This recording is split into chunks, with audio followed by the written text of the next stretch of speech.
What if the final goodbye was no longer final?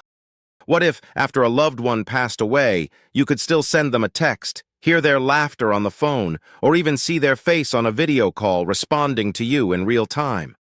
For the entirety of human history, death has been a permanent silence. But in 2026, technology is attempting to break that silence. We are entering the era of dead bots, AI-powered avatars created from the digital remains of the deceased. This is no longer science fiction. It is a booming industry that is blurring the line between memory and reality. But as we gain the power to resurrect the dead in digital form, we must ask ourselves, just because we can bring them back, does it mean we should? Tonight, we explore the dark and fascinating world of grief tech, the rise of digital immortality, and the terrifying possibility that we may be losing our ability to ever truly say goodbye.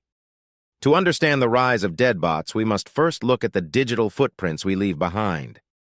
Every email you have ever sent, every voice note you have recorded, every social media post, and every private message is a data point. In the past, these were just memories. Today, they are the source code for your digital resurrection. Large language models, the same technology behind ChatGPT, can now ingest thousands of pages of a person's writing to perfectly mimic their tone, their humor, and their unique way of speaking. When combined with voice cloning technology, which requires only a few seconds of audio to replicate a human voice, the result is a ghost bot, a digital entity that looks, sounds, and acts like someone who is no longer with us. The industry of grief tech started in the shadows. One of the earliest cases was in 2015 when a developer named Eugenia Cuida lost her best friend in an accident. Heartbroken, she fed thousands of their text messages into a neural network, creating a chatbot that allowed her to keep talking to him. What started as a personal project soon became a global phenomenon. Today, companies like Hereafter AI, Storyfile, and Somnium Space are offering commercial services that allow people to create legacy avatars. You can now interview your grandparents while they are still alive, recording their stories so that their AI version can answer questions for your children's children 50 years from now. But there is a darker side to this technology. In 2026, we are seeing the rise of unauthorized dead bots. Using publicly available data, companies can now create AI versions of celebrities, historical figures, or even your ex-partner without their consent. Imagine a world where a person's digital ghost can be bought, sold, or even hacked. This raises profound legal and ethical questions. Who owns your digital soul after you die? Can your dead bot be used to endorse products you never liked? Can it be forced to say things you never believed? We are moving into a legal no-man's land where the rights of the living are clashing with the digital echoes of the dead. The psychological impact of dead bots is perhaps the most concerning aspect of this revolution. Psychologists have long identified the 5 stages of grief, with the final stage being acceptance. Acceptance requires us to face the reality of loss. But dead bots offer a digital loophole. If you can talk to a version of your deceased spouse every night, do you ever truly process the pain of their absence? Some experts argue that these bots act as a digital narcotic, providing temporary comfort but ultimately preventing the brain from healing. Instead of a healthy memorial, the bot becomes a hauntology, a ghost that lingers in your pocket, preventing you from moving forward and forming new connections in the real world. There is also the uncanny valley effect. As these bots become more realistic, they become more disturbing.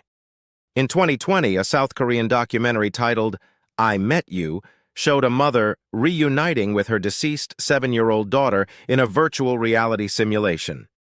The mother wore VR goggles and haptic gloves, allowing her to touch and talk to the digital recreation of her child. The footage was heart-wrenching, but it also sparked a global debate.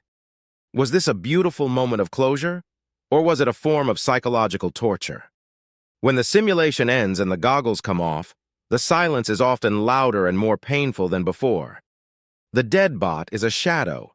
It has the form of the person, but it lacks the soul, the unpredictability, and the spark of life. The tech giants are also entering the fray.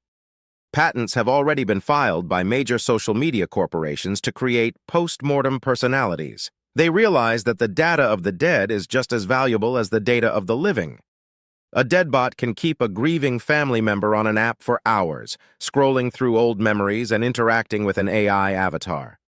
This is grief capitalism, the monetization of our most vulnerable human emotions. In the 2026 economy, your sorrow is a metric and your dead loved one is a retention tool. But what happens when the technology fails? AI is prone to hallucinations. It can make things up or behave in erratic ways. Imagine a dead bot representing your father suddenly becoming aggressive, or an avatar of your mother being used to scam you out of your inheritance. Because these bots are controlled by corporations, they are subject to terms of service. If you stop paying your monthly subscription, does the company kill your loved one a second time? The idea of a subscription-based afterlife is a terrifying reality that we are currently building. Despite these risks, many people see dead bots as a way to preserve history and wisdom.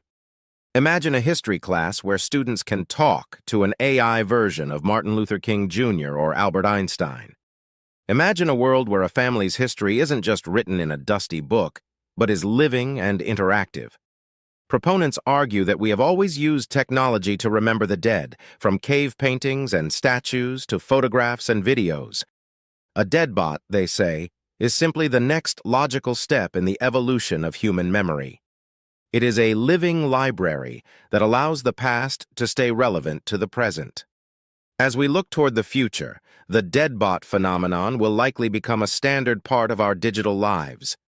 We may soon see digital cemeteries, where avatars roam in virtual worlds, waiting for their living relatives to visit. We may see AI wills where people leave instructions on how their bot should behave and when it should finally be deleted.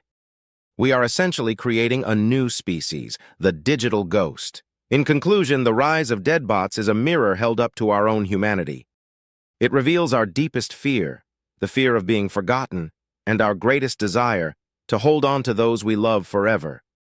But in our quest for digital immortality, we must be careful not to lose the beauty of life's transience.